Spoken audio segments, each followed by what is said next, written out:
Bueno, en principio básicamente por el deterioro físico. Es decir, yo antes, pues vamos, yo era profesor universitario, y, y, eh, y lo que son, digamos, las clases, que eran de hora y media o de 2 horas, era capaz de dar, digamos, 4 horas seguidas de clase, ¿no? De salir de una clase y entrar en otra. Y llega un momento en que eso, digamos, ya representa un nivel de fatiga grande. Y, o sea, es cuando yo me doy cuenta de que esto se acaba, ¿no? De que la vida profesional, en cuanto que profesor, acaba. Después también lo que significa, digamos, o sea, el escribir, ¿no? El escribir cada vez o sea, me costaba más, representaba un esfuerzo más intenso. Y bueno, hay, digamos, determinadas señales que te va mandando el cuerpo y que te manda la propia vida también, ¿no? Y, o sea, de cierta medida también una decepción frente a la economía, ¿no? Que era lo mío, digamos. O sea, yo soy economista y un poco la fatiga de explicar el mundo, ¿no? Y en cierta medida no llegar a entenderlo con la misma claridad de lo que como cuando tenía 40 o 50 años, ¿no? O sea, la jubilación llega, pero antes llama a la puerta, digamos, de alguna medida, ¿no? En mi caso no, no, para mí fue una ruptura, Cultura total. sí, total, radical, es decir, de raíz, ¿no? O sea, pues en cierta medida también hay una decepción con lo que es la economía en cuanto que ciencia, digamos, ¿no?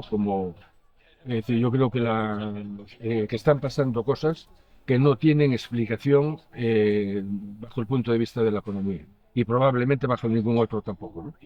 Pero claramente la economía no es capaz de dar respuesta a gran parte de las cosas que están pasando, ¿no? Y en esta medida, la jubilación para mí también coincidió con una crisis profesional importante, ¿no? O sea, con una crisis bueno, por llamarlo de alguna manera, una crisis de fe en lo que yo estaba haciendo, ¿no? Es decir, de si no somos capaces de explicar la realidad, eh, nuestra utilidad dónde está, ¿no? Eh, es decir, en gran medida sí, ¿no? Es decir, o sea, siempre había visto la jubilación como un espacio, un tiempo, un mundo en el que yo podía hacer lo que a mí realmente me gustaba, ¿no? Es decir, yo probablemente, eh, o sea, todo el componente artístico, ¿no? O sea, lo que es, digamos, lo que es capaz de emocionarme, lo que es capaz, digamos, o sea, de llegar al fondo de mi propia persona, como la música, por ejemplo, ¿no? O la literatura. ¿eh? Eh, Eso, digamos, lo sigo haciendo y estaba de alguna forma previsto, ¿no?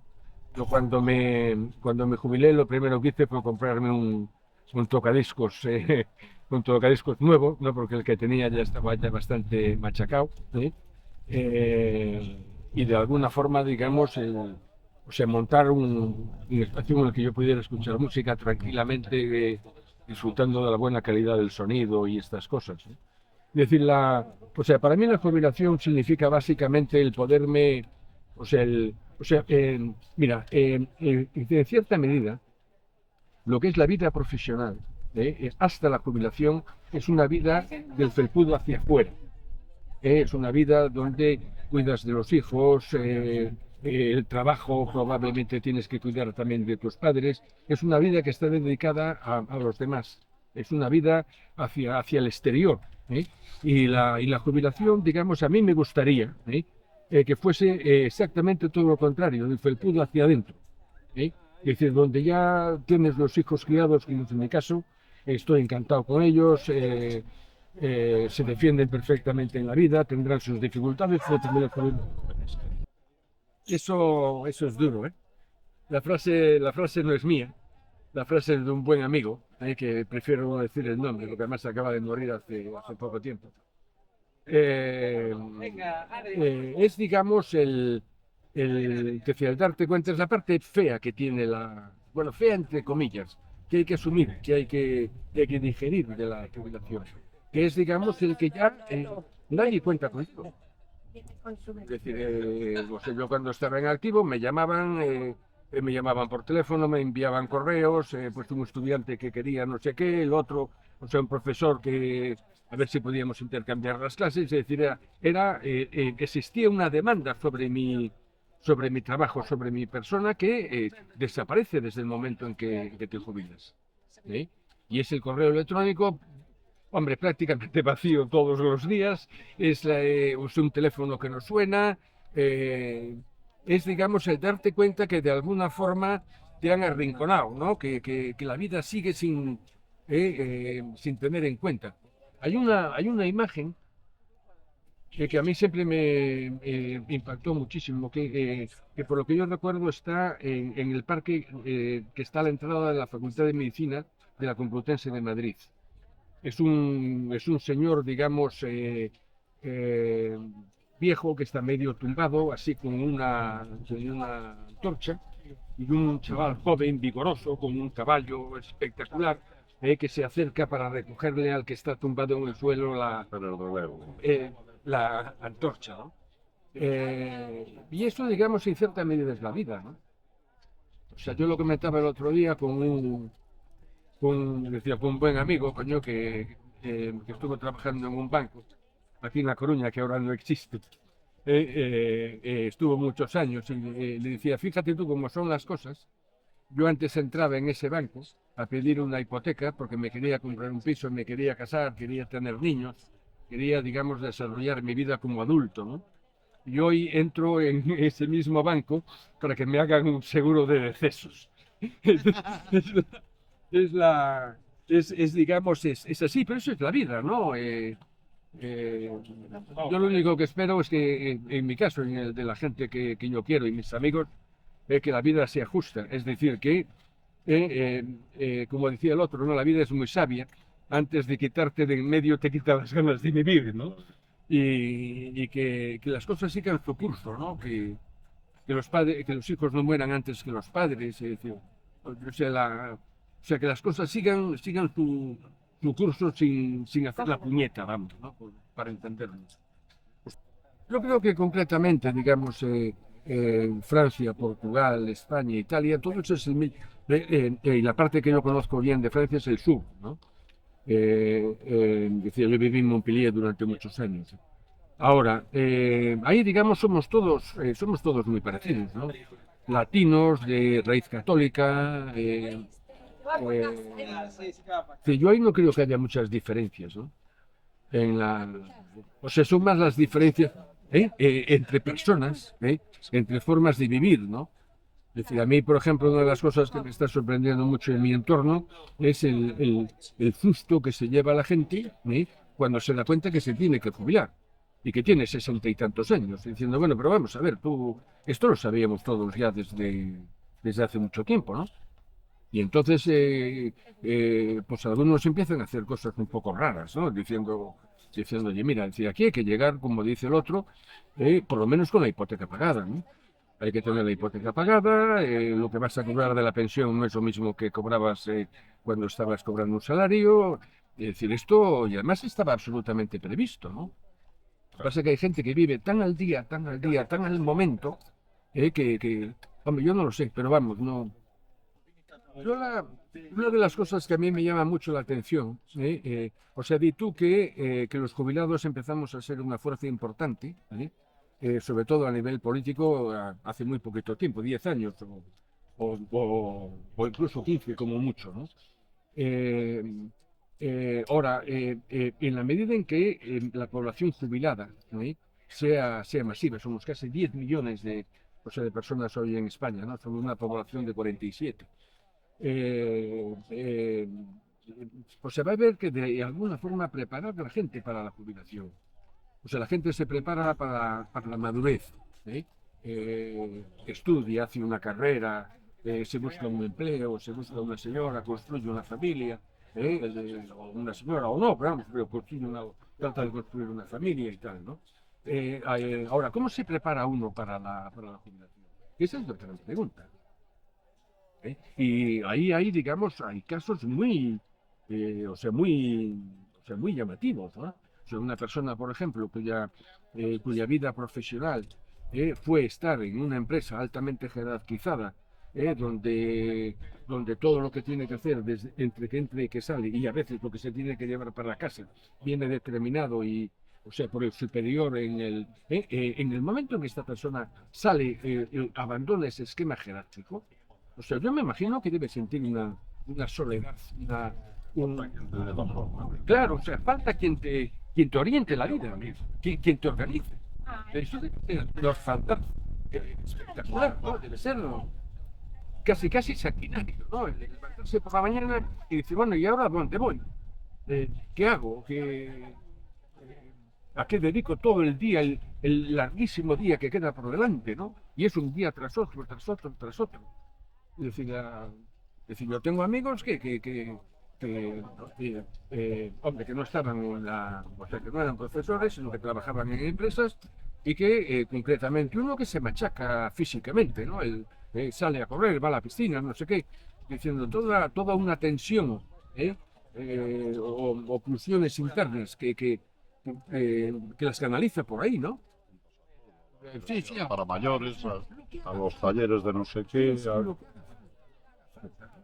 con tal de estar ocupado, en última instancia, de alejarse de sí mismo, en cierta medida, ¿no? ¿Sabes lo que pasa? Que yo siempre trabajé en casa, mucho. ¿Sí? O sea, trabajar en la facultad era complicado porque, o sea, la gente sabía que tú estabas en el despacho y vienen los alumnos muchas veces, digamos, a hacerse ver, las cosas como son, ¿sí?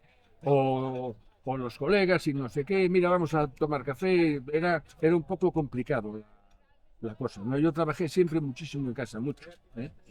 Y, la, y, me dice, y en esa medida, o sea, yo iba, o sea, los últimos años, o sea, te hablo entre los 10 últimos, me fui a los 70, desde que tenía 60 y tantos, iba a la facultad solo y exclusivamente a dar clases, ¿no?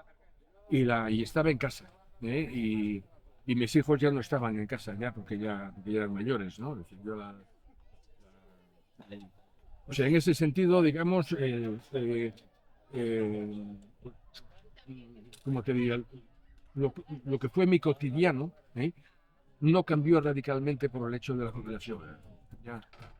Es usted un consumado melómano, un ávido lector, escribe. ¿Hace usted ejercicio físico? Mira, yo te digo una cosa, y lo digo por si le puede servir a alguien de algo, ¿eh? Para mí el ejercicio físico, como la cocina, por ejemplo, como las labores de casa, eh, fue siempre una pérdida de tiempo. Y en ese sentido soy una persona muy mal educada, muy ordinaria, digamos, ¿no? Eh, y el ejercicio, o sea, yo fui educado en una cultura jesuítica, en donde a cambio de tu esfuerzo tiene que haber una remuneración. Y yo esa remuneración no la veía clara en el caso del ejercicio físico o en el caso del hacer trabajos donde lo que construyes es efímero, como la cocina, ¿no? Y concretamente acabo de tener un susto muy importante por culpa del ejercicio, la falta de ejercicio físico. Y bueno, sino que en el fondo cada uno es hijo o fruto de sus circunstancias, ¿no? Ahora, yo estoy empezando a hacer, desde que tuve el sorpaso, que pudo haber sido muchísimo más grave y gracias a la diligencia espectacular de la sanidad de este país y de esta ciudad en concreto, coño, me salvaron la vida, hablando claro de plata. Y estoy empezando a hacer ejercicio físico a partir de ahí. Y concretamente me encuentro muchísimo mejor, ¿sí? Y haber abandonado el tabaco. Entre la falta de ejercicio, el colesterol y el tabaco, me dieron un susto de muerte, nunca mejor dicho. ¿Sigue viajando? Últimamente no. Hace ya muchos años que no me paso temporadas fuera. Hubo una época ahí atrás que iba mucho a Brasil, porque además tenía bueno, cosas de mi familia que resolver en Brasil. Yo nací en Brasil. Por eso la cercanía con el universo portugués, somos portugueses, vamos, en cierta medida, siempre fue muy intensa, pero vamos, bien, bien, sí. complicado, ¿eh? Yo, o sea, yo lo que haría es un poco lo que hice, ¿no? Hay determinadas, o sea, llega ya un momento en que eres completamente tú el dueño de tu propia vida y de tu tiempo. De ya no, de todas aquellas obligaciones que tenías del felpudo hacia afuera y del felpudo emocional muchas veces, ¿no? Del felpudo hacia afuera. Es decir, todo eso ya no tiene la importancia que tenía antes. Es más, puedes estar, digamos, dándole el coñazo a los hijos, llamándolos cada 2 por 3 por tonterías. Es decir, no, que hay que, o sea, todo lo que sería, digamos, trabajar hacia adentro. Es decir, yo creo que tienes un montón de, todos tenemos un montón de posibilidades y de cosas dentro. Es decir, mira, un ejemplo. Eh, eh, Se debe hacer unos meses, venía con el coche hacia casa, y me salió un perro y le di un golpe al perro. Al perro no le pasó nada, salió corriendo, pero a mí se me levantó el capó del coche. Y yo me quedé pasmado diciendo, bueno, pues, ¿qué es lo que pasa aquí? ¿Qué pasa? Que el coche tiene un sistema que cuando recibe un golpe por delante se levanta el capó, porque puede ser una persona, y en el momento en que la persona bascula sobre el capó, muchos se mueren porque el capó es rígido. Y en el momento en que el capó se levanta, el capó se mueve y mucha gente le salva la vida de un golpe en la cabeza por culpa de eso. Yo no sabía que eso estaba en el coche. Que mi coche tenía eso, no tenía ni idea. ¿eh? ¿Cuántas cosas hay dentro de ti de las que tú no sabes que están ahí? Es decir, multitud. Hay un montón de cosas que te pueden gustar muchísimo y que no lo sabes. O que, bueno, algunas las sospechas, pero otras ni siquiera tienes. Pues yo creo que hay que aprovechar la vida en ese sentido, ¿no? En el sentido de diciendo, bueno, hay gente por ahí adelante que escribió cosas absolutamente magníficas, coño, espectaculares, música impresionante, joder. Es decir, hoy un CD lo puede comprar cualquiera, coño, de 5 o 10 euros, lo puede ser un lector de CDs o un altavoz. Es decir, o sea, disfrutar, digamos, con lo que otros hicieron antes. Y hubo gente absolutamente descomunal, coño, de unas cabezas y unas sensibilidades espectaculares, coño, que te lo han dejado ahí para ti, joder. Pues eso, coño, disfruta de eso, ¿no? Disfruta de los amigos, coño. Ya está hecho, no tiene arreglo. Úsalo. Claro. Eso, ¿no? Efectivamente, ¿no? O sea, los amigos, ¿no? A mí me encanta o sea, el esbardallar, que se dice en gallego, ¿no? Que es el empezar a decir bobadas y a ver quién es el que dice la chorrada más ingeniosa y más, o sea, más que haga reír a la gente, ¿no? Decir, o sea, esas tardes, coño, que también es otro anuncio, ¿no? Donde las sobremesas se confunden con las cenas. Eso es espectacular, joder. Es decir, y eso está ahí, lo podemos hacer, ¿no? Y el conservar los amigos, ¿no? Es decir, yo tengo amigos que fueron compañeros míos del cole, joder. Y mira que hay gente que hace más de 60 años, ¿no? Que conozco, ¿no? Y que hemos compartido desde militancias políticas clandestinas hasta incluso novias, ¿no? Desde acaba de morir ahora un amigo mío, coño, que se casó con una exnovia mía, coño, es decir, eso es todo un mundo, ¿no? Y no sé, disfrutar de la vida, ¿no? Disfrutar de la vida, de lo que hay. Es que tampoco te queda otra, ¿no? O sea, como decía un amigo mío, mientras la música suena, por lo menos se aprovecha y baila, ¿no? Bueno, yo nací bailado de fábrica. Tú naciste de bailado de fábrica. Sí. Don Julio, muchísimas gracias por su tiempo. No, y por vuestra dedicación y por vuestro interés, hombre. Muchísimas gracias. Pero muy interesante. Muchísimas gracias y a vuestra disposición para lo que os haga falta. Vale.